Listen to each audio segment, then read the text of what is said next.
வாஸ்து ரீதியாக நிறைய மாற்றங்கள் செய்து விட்டோம் சார். மாற்றங்கள் நிறைய பண்ணியும் எங்களுக்கு ரிசல்ட் இல்லை அப்படிங்கிறதுல நிறைய வகைகள் இருக்குது. ஏன்னா ஒரு சில வீடுகளை வந்து நம்ம அவ்வளோ சீக்கிரம் ரிசல்ட்ஸ் எடுத்துகிட்டு வர முடியாது. ஏன்னா அதில் நம்ம கொடுக்கக்கூடிய ஸ்ட்ரக்சரல் சேஞ்சஸ்ங்கிறது நம்மளால் இம்பாசிபிளாக இருக்கும். சரிங்களா? அது ஒவ்வொரு டைப்பாக வந்து ஒவ்வொரு வாரத்தில் ஒரு ஒரு வீடியோவாக நான் கொடுக்குறேன். இதில் ஃபஸ்ட்டு அடிப்படை தத்துவத்தை வச்சு இந்த வீடியோவில் ஒரு டிஃப்ரெண்ட்டான ஒரு இதை வந்து நம்ம பார்ப்போம். சார், இப்போ நான் புதுசாக வீடு கட்டினேன். வாஸ்துப்படி தான் பர்ஃபெக்டாக கட்டினேன். ஆனால் எனக்கு எந்த ஒரு இம்ப்ரூவ்மெண்ட்டும் இல்லை. நம்பர் 1. நம்பர் 2, நிறைய வாஸ்து சேஞ்சஸ் நான் வந்து நிறைய நிபுணர்கள் ஒரு 4-5 பேரை கன்சல்ட் பண்ணேன். எல்லாமே பண்ணிட்டேன் சார். சரிங்களா? எனக்கு தெரியும். நான் வந்து இதில் வந்து ஒரு 5 வருஷம் தேடல் 10 வருஷம் தேடலுக்கெல்லாம் கூட இருக்கேன். எனக்கு நல்லா தெரியும் சார், நான் எல்லா சேஞ்சஸும் பண்ணிட்டேன். ஆனாலும் எனக்கு இம்ப்ரூவ்மெண்ட் இல்லை. அப்போ வாஸ்து பொய்யா? ஏன் எனக்கு வாஸ்து வேலை செய்யலை? நான் கரெக்ஷன்ஸ் பண்ணியும். இதில் ஃபஸ்ட்டு ஒரு உவமையை வைத்து நான் என்ன சொல்ல வரேன் அப்படிங்கிறத நீங்கள் கவனித்து பாருங்கள். உங்களுக்கு நான் என்ன சொல்கிறேன் அப்படிங்கிறது ஆல்ரெடி உங்களுக்கு வந்து புரிஞ்சிடும். ஃபைன். இப்போ ஒரு மரம் இருக்குது. அது வந்து ஒரு மாமரம்னு வச்சுப்போம். இல்லை ஏதோ ஒரு மரம், மாமரம், உங்கள் எந்த மரம்னா வச்சுக்கோங்க. அந்த மரத்தில் இருந்து ஒரு கிளை வருது. புரியுதுங்களா? அந்த மரம் என்ன மரமோ அந்த இலை தான் அந்த கிளைகளிலும் இருக்கும். நான் சொல்கிறது சரிதானே?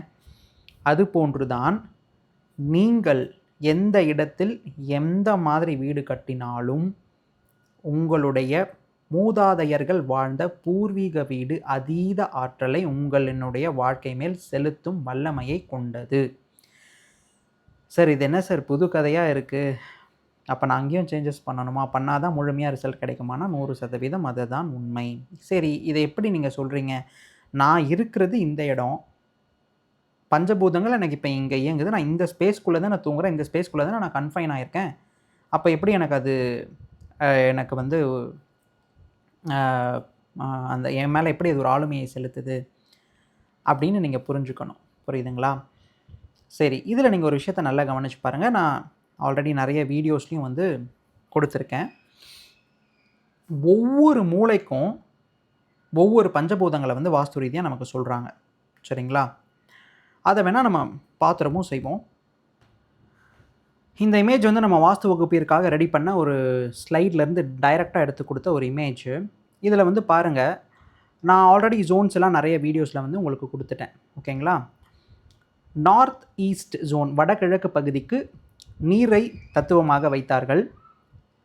இதை வந்து நீங்கள் நல்லா கவனிங்க. ஒவ்வொரு மூளையும் எந்தெந்த பஞ்சபூதத்தை இயக்குகின்றது அப்படிங்கிறதுல ஒரு தத்துவம் எப்போ ஒளிஞ்சிருக்கு, எப்படி அது வந்து நம்மளோட பூர்வீக வீடு எப்படி நம்மளை கண்ட்ரோல் பண்ணுதுங்கிறத வந்து நீங்கள் இந்த இது மூலயமா நீங்கள் புரிஞ்சுப்பீங்க. ஓகே, இதை நம்ம வந்து இப்போ செக்மெண்ட் பண்ணிப்போம். இதில் பாருங்கள், ஒவ்வொரு மூலையும் நம்ம ஒரு பிளாக்காக நம்ம எடுத்துக்கலாம். இப்போ நார்த் ஈஸ்ட் ஜோன் எடுத்துக்கிட்டோம், வடகிழக்கு பகுதினா இந்த பகுதி மட்டும்தான். புரியுதுங்களா? அதே மாதிரி தென்கிழக்கு பகுதின்னு எடுத்துக்கிட்டோம் அப்படின்னா இந்த பகுதி கன்ஃபைன் ரீஜன். ஒரு வீட்டில் இந்த பகுதி மட்டும்தான் சவுத் ஈஸ்ட் ஜோனாக இருக்கும். புரியுதுங்களா? ஒரு 4 பார்ட்ஸாக நம்ம பிரிக்கும் பொழுது. ஆனால் இந்த ஆகாய தத்துவம், இந்த பிரம்மம் என்பது என்ன அப்படின்னா பாருங்கள், இந்த வீட்டில் அடைத்து வைக்க முடியாத ஒரு தத்துவமாக விளங்குகின்றது. நம்ம வீடு மட்டும் இல்லாமல் வீட்டிற்குள் இருக்கக்கூடிய பிரம்மஸ்தானம்னு மட்டும் இல்லாமல் நம்மளுடைய சுற்றுப்புற சூழல் மொத்தம், நம்மளோட ஆகாயம் முழுவதும் சேர்ந்து தான் பிரம்மம், பிரம்மஸ்தானம் என்பதை வந்து நம்ம எடுத்துக்கணும்.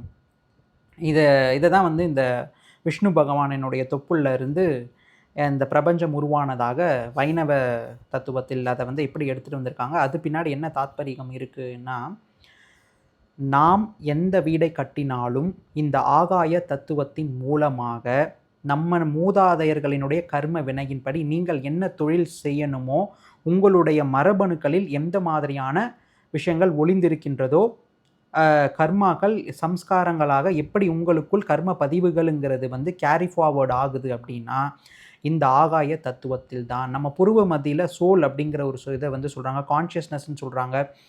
உள்ளே இறைவன் வந்து ஒரு சிறு ஒளியாக நம்மளோட புருவ மத்தியத்தில் இருக்கின்றார்லாம் வந்து நிறைய மதங்கள், எல்லா மதமும் அதை தான் வந்து சொல்லுது.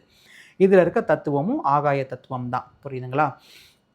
ஆக மொத்தம் நான் என்ன சொல்ல வரேன் அப்படின்னா, ஒவ்வொரு மூளைகளும் ஒவ்வொரு வீட்டிற்கு நம்ம கரெக்டாக பிடிச்சி நம்ம செக்மெண்ட் பண்ண முடியும். ஆனால் அந்த ஆகாய தத்துவத்தை மட்டும் நம்மளால் செக்மெண்ட் பண்ண முடியாது, பிடித்து வைக்க முடியாது. எங்கும் பரவி இருக்கக்கூடிய ஒரு தத்துவத்தில் இருக்கின்றது. அதனால்தான் நாம் எங்கேயோ கட்டின நம்ம மூதாதையர்கள் கட்டின வீடு, அவர்களுடைய கர்ம பதிவுகள், அவர்களினுடைய குணாதிசயங்கள் நாம் எங்கே போனாலும் இன்ஹெரிட் பண்ணுவோம். நீங்கள் இதை வந்து இப்படி மாற்றி கூட ஈஸியாக நீங்கள் புரிஞ்சுக்கலாம். உங்களுடைய பூர்வீக வீட்டில் என்ன தவறு இருக்குதோ அந்த ஒரு தவறு நீங்கள் எத்தனை வீடு கட்டினாலும் அப்படியே கேரி ஃபார்வர்ட் ஆகிட்டே தான் வரும். இதை வந்து நீங்கள் பாருங்கள், பெருசாக ஒன்றும் மாறி இருக்காது, அட்ரஸ் மட்டும்தான் மாறி இருக்கும். ஆனால் அதனுடைய ஜெராக்ஸ் மாதிரி தான் ஒவ்வொரு வீட்டையும் நீங்கள் கட்டுவீங்க. சரிங்களா? நீங்கள் பயணிக்கும் இடங்கள் கூட அதை ஒட்டினார் போல் ஒன்றை ஒட்டினார் போல் ஒன்று தான் இருக்கும். நீங்கள் செய்யக்கூடிய தொழிலிற்கும் உங்களுடைய டேலண்ட் வித்தை ஸ்தானம்னு சொல்லக்கூடிய வித்தைக்கும் நம்ம மரபணுவிலிருந்து நமக்கு கடத்தப்படக்கூடிய அந்த மூலக்கூறுகள், கர்ம பதிவுகள் மூலக்கூறுகளாக கடத்தப்பட்டு நமக்குள்ள அது தேங்கி நின்று நமக்கு அந்த ஒரு அறிவாற்றலை கொடுக்குது இல்லைங்களா? இதெல்லாம் வந்து நான் சொல்கிறது வந்து சப்கான்ஷியஸ் லெவல், கான்ஷியஸ் லெவலில் நடக்கக்கூடிய ஒரு சில விஷயங்கள், புரியுதுங்களா? இது நமக்கு நடக்கக்கூடிய அந்த விஷயத்தை கொடுக்கக்கூடிய ஒரு முக்கியமான பகுதியாக இந்த ஆகாய தத்துவம் விளங்குவதால் நீங்கள் ஒரு விஷயத்தை ரொம்ப சிம்பிளாக புரிஞ்சுக்கணும். நீங்கள் என்ன தான் வாஸ்து கரெக்ட் பண்ணாலும் உங்களுடைய பூர்வீக வீடு எப்படி இருக்குது அப்படிங்கிறத வந்து நீங்கள் கண்டிப்பாக பார்த்து அதையும் சீர் செய்து கொள்ள வேண்டும். இல்லை என்றால் நீங்கள் இங்கே வாஸ்து கரெக்ஷன்ஸ்லாம் பண்ணிட்டேன், புது வீடு கட்டிட்டேன், நீங்கள் எல்லா சேஞ்சஸும் எதிர்பார்ப்பீங்க. ஆனால் உங்கள் பூர்வீக வீட்டில் ஒரு தவறு இருக்கும், அந்த தவறுக்கான விலையை வந்து நீங்கள் கொடுத்து கொண்டு இருப்பீர்கள். அப்போ சார் நான் புதுசாக கட்டின வீடு எனக்கு வேலையை செய்யாதா? கிடையாது. நீங்கள் இருக்கக்கூடிய வீடு, நீங்கள் வசிக்கக்கூடிய இடம் 50% ஆளுமையை கண்டிப்பாக செலுத்தும். ஆனால் உங்களுடைய பூர்வீக வீடு, உங்களுடைய ரூட்ஸ், புரியுதுங்களா? அந்த வேர்னு சொல்கிறோம் இல்லைங்களா, அது எங்கே இருக்கோ அந்த வீட்டினுடைய கட்டிட அமைப்பு, அந்த வீட்டுக்குள் இருக்கக்கூடிய பஞ்சபூதங்களின் பிடிமானம், உங்களுடைய மூதாதையர்கள், உங்களுடைய முன்னோர்களுடைய வாழ்க்கை முறைக்கு ஏற்றாற் போல நீங்கள் எதை கடத்தி கொண்டு அவர்களிடமிருந்து வருகின்றீர்கள், உங்களுடைய தொழில் என்னவாக அமைகின்றது, இதற்கு ஒத்தாற் போல அந்த வீடு என்பது நீங்கள் எங்கே சென்றாலும் கண்ட்ரோல் பண்ணிட்டு தான் இருக்கும். ஸோ அதையும் நாம் சீர் செய்து கொள்ளணும். அப்படி இல்லைன்னா நாம் வந்து இப்போ பூர்வீக வீடை யூஸ் பண்ணல அப்படின்னா அதை வந்து பேசாமல் யாருக்காவது கொடுத்துட்றதோ இல்லை வந்து அதை வந்து டெமாலிஷ் பண்ணுறதை தான் வந்து நம்ம பார்க்கணும். இதை வந்து ஒரு ரியலாக ஒரு அதாவது நான் போய் கரெக்ட் பண்ணி அவங்களுடைய பூர்வீக வீட்டை எப்படி இடித்த அந்த இமேஜஸோட வீடியோஸோட அந்த அங்கே என்ன தவறு இருந்தது, ஒரு பூர்வீக வீடு இல்லை, அவங்களுக்கு வந்து 60 இயர்ஸ் பேக் ஒரு பூர்வீக வீடு இருந்து அதுக்கப்புறமா ரீசெண்டாக கட்டின பூர்வீக வீடு, ஒவ்வொரு ஜெனரேஷனுக்கார முன்ன பூர்வீக வீட்டிலும் எப்படி அது தொடர்ந்து வந்தது அப்படிங்கிற அந்த ஒரு ரியல் இமேஜஸ், ஒரு கேஸ் ஸ்டடியை நான் வச்சுருக்கேன். அதையும் வந்து நான் முடிந்தால் பொதுவெளியில் நான் ஷேர் பண்ணுறேன். அவங்களோட மில்க் ஃபேக்ட்ரியிலேருந்து அவங்க வச்சுருக்க இண்டஸ்ட்ரியிலேருந்து எல்லா இடத்துலையும் எப்படி அந்த ஃபுட் பிரிண்ட் வந்தது, எப்படி இவங்க இந்த இடத்துல திருத்தும்போது எல்லா இடத்துலையும் அது மாறுச்சு அப்படிங்கிற எல்லா விஷயமும் உங்களுக்கு ஒரு பெரிய ஒரு லேர்னிங்காக, ஒரு பெரிய ஒரு என்ன சொல்கிறது, ஒரு இன்ட்ரெஸ்டிங்காக, ஒரு டிஃப்ரெண்ட்டாக இருக்கும் அப்படிங்கிறதுல எந்த ஒரு டவுட்டும் இல்லை. ஸோ இந்த வீடியோவில் நான் ரொம்ப சிம்பிளாக ஒரு கிறிஸ்பாக என்ன சொல்ல வரேன் அப்படின்னா, நீங்கள் எங்கே இருந்தாலும் ஆகாய தத்துவத்தின் மூலமாக உங்களுடைய கர்ம பதிவுகள், உங்களுடைய கர்ம வினைகளின் காரணமாக உங்களுடைய மூதாதையர்களின் வம்சாவழியில் இருந்து உங்களுக்கு வாஸ்து என்பது எப்படி செயல்படும்னா, உங்களுடைய பூர்வீக வீட்டையும் நீங்கள் சேர்த்து அதை கரெக்டாக சரி செய்து கொள்ளும் பொழுது மட்டும்தான் நீங்கள் ரொம்ப ஒரு சிறப்பான நிலைக்கு வருவீங்க என்பதில் சற்று மையமில்லை.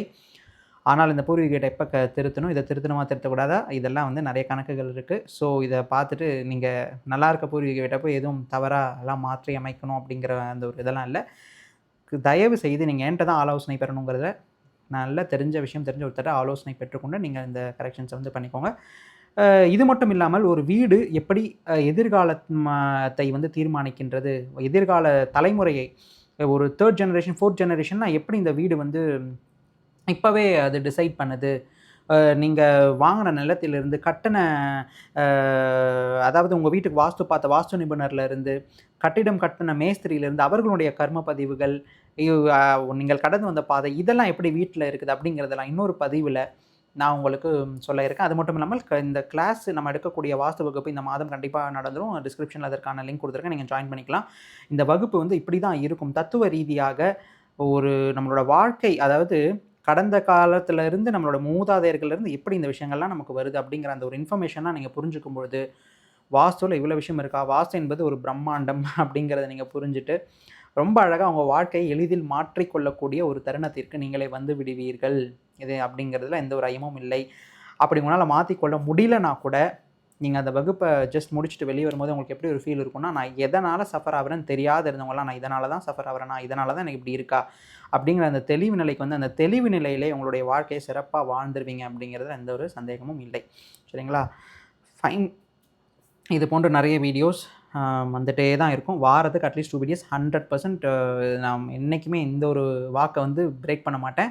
ஆக்சுவலி 3 வீடியோஸ் 4 வீடியோஸ் பிளான் பண்ணோம். பட் இந்த கிளாஸ் ஒர்க் போயிட்டுருக்கனால ரொம்ப ஒர்க், அது மட்டும் இல்லாமல் பேரலலாக கன்சல்டேஷன்ஸ் வந்து நம்ம பார்க்குறோம். ஆஸ்ட்ராலஜி, நியூமராலஜி எல்லாம் பார்க்கறனால டைமை வந்து ரொம்ப டெடிகேட் பண்ணுறது ரொம்ப கஷ்டமாக இருக்கிறதுனால, என்ன ஆனாலும் சரி நான் உயிருடன் இருக்கும் வரை கண்டிப்பாக வாரத்துக்கு 2 வீடியோஸுங்கிறது எப்படியும் வந்துடும். புரியுதுங்களா? டிஃப்ரெண்ட் கண்டென்ட்டாக தான் இருக்கும். ஸோ தொடர்ந்து இணைந்திருங்கள். அடுத்த வீடியோ வரும் வரை உங்களிடமிருந்து இனிதே விடைபெறுவது உங்கள் பாலன்.